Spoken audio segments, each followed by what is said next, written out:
That's a great idea. It's like is. night in the museum for the penguins, you know? Yes, and now we get to see It really through was, right? Edward and Annie's eyes. I can't even imagine the little escapades those two will have. Well, it is We'll have to read the book.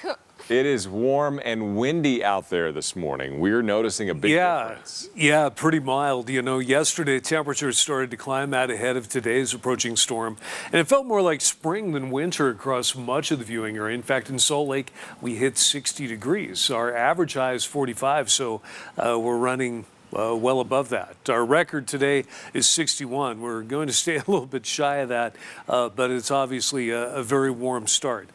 We hit the low 50s early this morning after midnight in Salt Lake. Right now it's 46. A lot colder in Logan at 27. Also pretty chilly across parts of eastern Utah, but very mild temperatures continue over the central and western part of the state.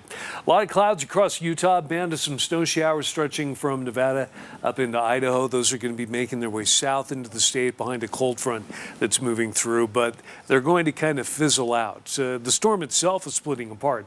One portion heading over the northern Rockies, the other back over northern California. That's why what's left moving through Utah will be falling apart without much in the way of precipitation.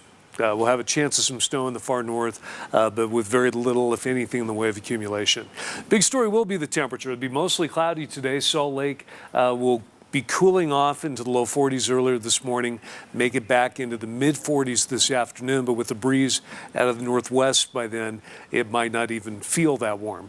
So a lot of these readings in the north are not our high temperatures, just what we're expecting during the afternoon hours, while in the south it'll be partly cloudy with breezy south winds, keeping it pretty mild, and it looks like you peak at 65 in St. George. Another storm moves in tomorrow. That'll bring a much better chance of snow, but even then, only about 2 to 5 inches in the mountains, and very little, if anything, on the valley floor. It'll get colder, 57 in St. George, and then you'll be dropping, or excuse me, you're going to be warming up into the mid 60s this weekend with a better chance of a little bit of rain and snow by Monday of next week on President's Day. Northern Utah will have that chance of light snow tomorrow. It's going to get colder with a high of 38. Will dry out on Thursday. By the weekend, we'll make it into the low 50s, but by Sunday into Monday, stronger storm will move in, bringing a better chance of some of that much needed